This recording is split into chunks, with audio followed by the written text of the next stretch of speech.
Hello again, everyone. Edwin Learnard back once again.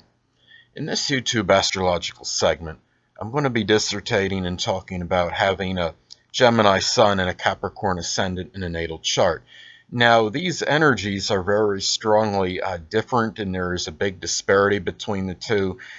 The Capricorn Ascendant, which has basically a fairly outward demeanor that could be very quiet, serious, and stern, can cloak or camouflage a Gemini Sun that inwardly can be very whimsical, vivacious, very loquacious and talkative, and the Capricorn Sun can be more reticent and very quiet in nature. So when we look at this, the sun sign in our natal chart can represent our basic wants, and the rising sign or ascendant in a natal chart can show the manner in which one attains these wants. So Gemini Sun basic wants can be about variety, diversity, communication. It's about attaining things of a mental nature. The person with the Gemini Sun can be very inquisitive, and they want to satisfy that restlessness in them in terms of the mental side, wanting to know, in the desire for knowledge. And I think when you look at the Capricorn Ascendant, well, perhaps these Gemini basic wants may be attained perhaps through business, perhaps through ambitions, perhaps people that they know in their career.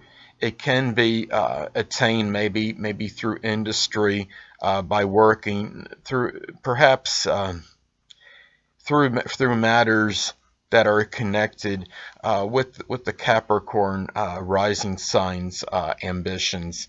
And we look at this, and this could be a person that might be very astute in business because they can incorporate or amalgamate the quick-witted Gemini Sun and the facile mentality, along with the Capricorn rising shrewdness and astuteness in business matters. And this could be somebody that could have perhaps a business connected with communication, such as some kind of data communication company or satellite company, or somebody that has a position of authority in some kind of field that is connected with communication.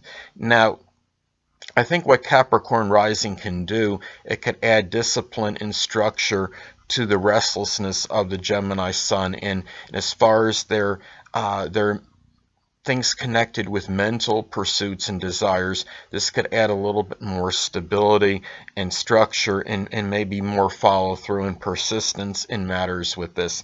Now, a lot of this, as far as the energies integrating or not, can be dependent on the aspect that the Gemini Sun makes to the Capricorn Ascendant. Now, in many cases, the person will have an inconjunct aspect. For example, someone with a Gemini Sun at 7 degrees and a Capricorn Ascendant at 5 degrees. Well, in this case, you have you have a conflict. This is an adverse aspect, and it might be somewhat difficult for the person to integrate these energies, and the person may feel somewhat misconstrued or misunderstood by others due to the fact that these energies are very conflicting. Now, the same could be true in an opposition aspect. In an opposition aspect, it'd be out of sign opposition aspect. For example, a Gemini Sun at 29 degrees and a Capricorn Ascendant at 1 degree. And this, of course, is adversarial, and the energies are such where, like the inconjunct, the person might experience a little bit of inner exasperation or tension or turmoil due to the fact that these energies, this person may see themselves as somebody that they're projecting an outer demeanor that is vastly different than what is going on inside or inwardly, whether they are cognizant of these astrological elements or not. Now, on a positive note, one could have an out-of-sign trine aspect. Even though these energies might be incompatible by sign, For example, you could have a Gemini Sun at 1 degree and a Capricorn Ascendant at 29 degrees, and that would form an out-of-sign trine aspect, which would be more auspicious, and the person may be able to blend in and integrate these energies a little bit better as opposed to the opposition or inconjunct aspect.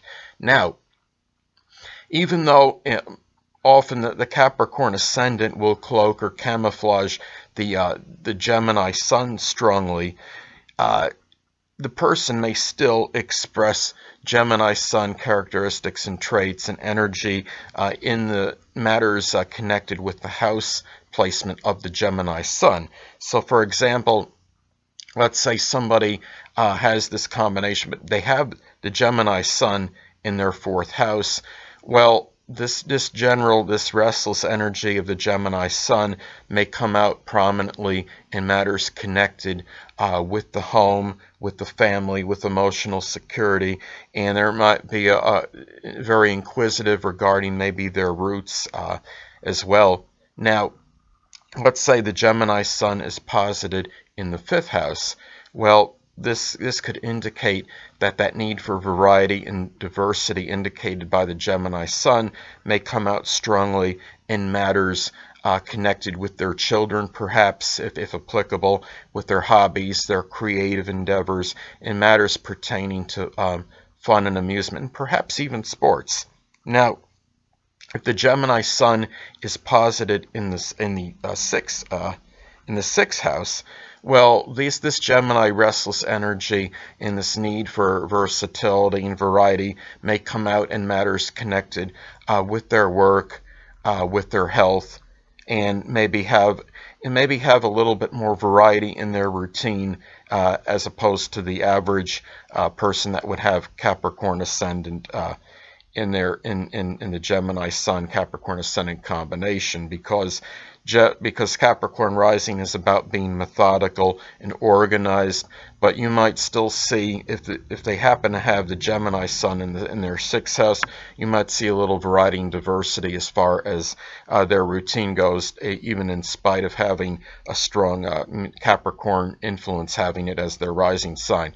Well, anyway, people, that'll conclude this YouTube astrological segment for having the Sun in Gemini and a Capricorn Ascendant in a natal chart. And stay tuned next time, where I'll be dissertating and talking about having a Gemini Sun and Aquarius Ascendant in a natal chart.